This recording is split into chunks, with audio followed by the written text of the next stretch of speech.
Hello guys, स्वागत है आप सभी का एक और नई कहानी में। इस कहानी में एक दिन देर रात जब निक ग्रैंड सेंट्रल टर्मिनल स्टेशन पर अपने ट्रम्पेट बजाने की कोशिश करता है तो वहां अचानक से एक औरत दौड़कर ट्रेन पकड़ने की कोशिश करती है। तो स्टेशन पे उसका फ़ोन गिर जाता है और टूट जाता है और कुछ सेकंड की देरी से वो ट्रेन भी उसके हाथ से मिस हो जाती है और वो लेडी निराश हो जाती है। फिर वो स्टेशन पे वापस आती है तो निक उसका फ़ोन लेकर वहीं खड़ा होता है।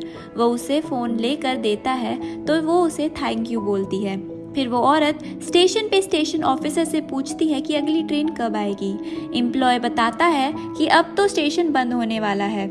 तो उस लेडी के पास जो कूपन होता है यानी कि जो टिकट होता है वो पूछती है कि या किसी और स्टेशन पे ये चल जाएगा। तो वो स्टेशन मास्टर कहता है कि नहीं, ये इसी स्टेशन पे चलेगी और दूसरे स्टेशन भी अभी बंद होने वाले होंगे और अगली ट्रेन सुबह 4:30 बजे मिलेगी।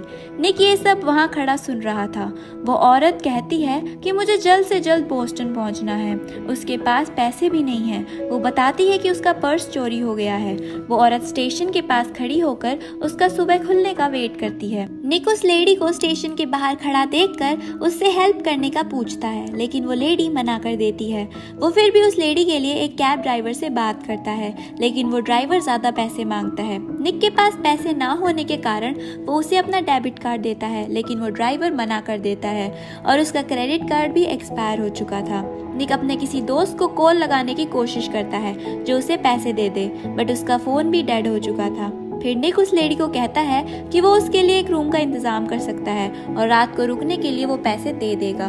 उसके बाद उसे कोई टेंशन लेने की जरूरत नहीं है क्योंकि रात को स्टेशन पे रुकना डेंजरस है। पर लेडी निक के इस ऑफर को लेने की बजाय कहती है कि उसे जल्द से जल्द बोस्टन पहुंचना है और उस जगह से निकल जाती है। उसके चलते समय 3 बदमाश लड़के उसकी तरफ चलते नजर आते हैं, पर उसी समय निक पीछे से उस लेडी के पास पहुंच जाता है और वो लड़के उस लेडी जिसका नाम ब्रूक है उससे पीछा करना छोड़ देते हैं। अब निक डिसाइड कर लेता है कि उसे ब्रूक की हेल्प करनी है और उससे पूछता है कि तुमने अपना पर्स लास्ट टाइम कहाँ देखा था। तो वो कहती है कि लास्ट टाइम वो बार में थी, डाउनटाउन में।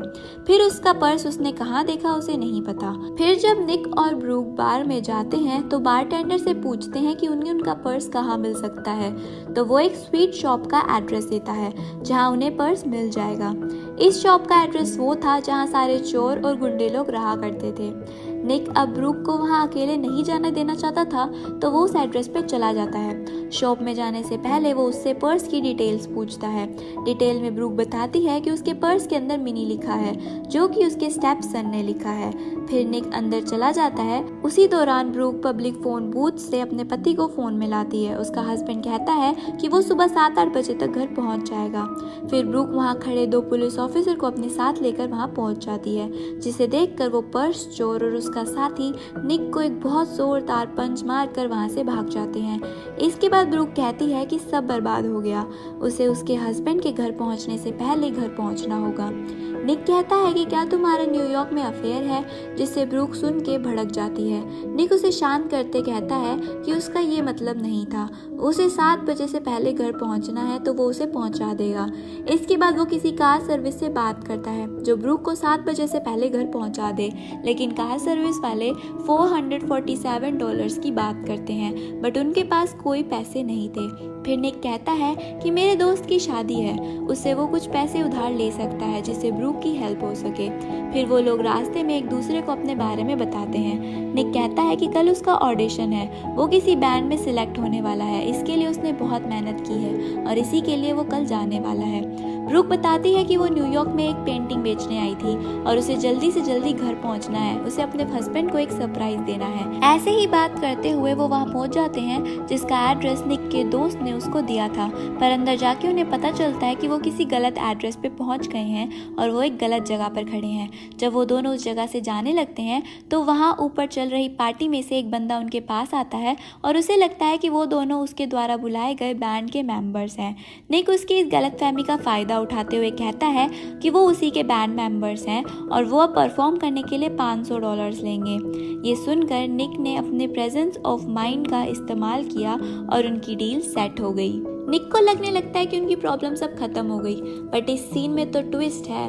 निक और Brooke my funny Valentine song पे बहुत ही अच्छा परफॉर्म करते हैं, लेकिन एक प्रॉब्लम हो जाती है। ओरिजिनल बैंड मेंबर्स वहाँ आ जाते हैं तो उन्हें वहाँ से भागना पड़ता है। फिर निक पूछता है कि तुम अपने हस्बैंड से घर में पूछ के नहीं आई क्या, उसे पता नहीं तुम न्यूयॉर्क में हो? तो ब्रूक कहती है कि नहीं, उसे पता है कि मैं न्यूयॉर्क हूँ। फिर निक ब्रूक से पूछता है क्या तुम किसी और से वो काम करवा सकती हो जो तुम वहाँ पहुँच के करने वाली हो? तो फिर ब्रूक को याद आता है कि उसकी एक फ्रेंड उसके घर के पास रहती है। फिर निक अपने पास बैठे किसी आदमी का फ़ोन बोरो करता है और ब्रूक अपनी फ्रेंड के पास फ़ोन करती है और उसे कहती है कि उसके घर जाए और वहाँ पे रखे हुए लेटर्स को हटा दे, और वो नहीं चाहती कि उसका पति उन लेटर्स को पढ़े। उसकी दोस्त कहती है कि वो ये काम कर देगी।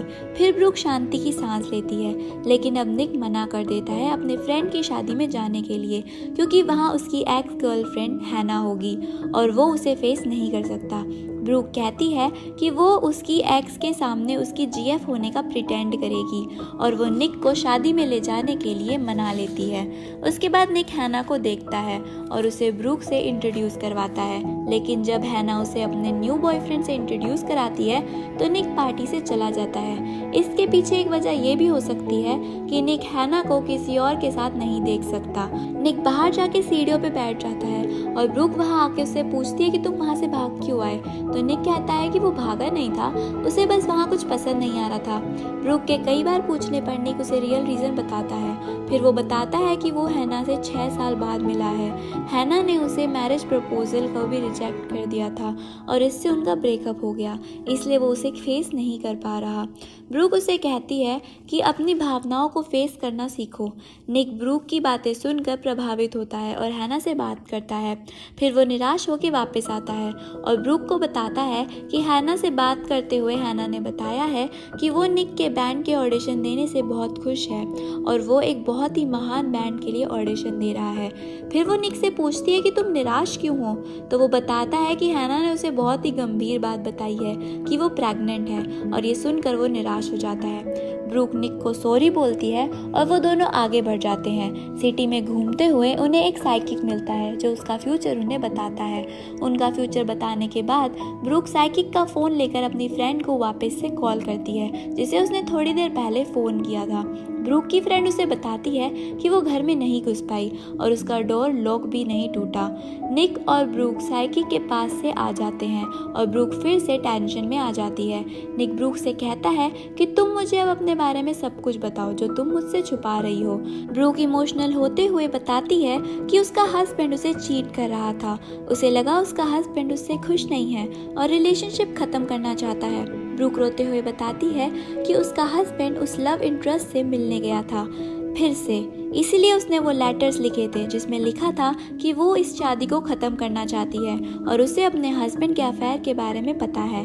इसलिए उसने सारे लेटर्स बेड पे छोड़ दिए और काम के सिलसिले में न्यूयॉर्क आ गई। फिर उसके पति का फ़ोन आता है कि वो घर जल्दी आ रहा है और उसे लगता है कि उसने अपने लव अफेयर को ख़त्म कर दिया है, इसलिए वो उन लेटर्स को हटाना चाहती है। जो भी उनमें लिखा था वो नहीं चाहती कि उसका हस्बैंड उसे पढ़े। उसके बाद निक और ब्रूक एक रेस्टोरेंट में बैठते हैं और निक ब्रूक से कहता है कि अगर तुम्हारा हस्बैंड तुम्हें समझता है तो वो समझ जाएगा कि तुमने ऐसा क्यों किया, और वो तुम पे थोड़ा भी ट्रस्ट करता है तो वो तुम्हारी शादी बच जाएगी।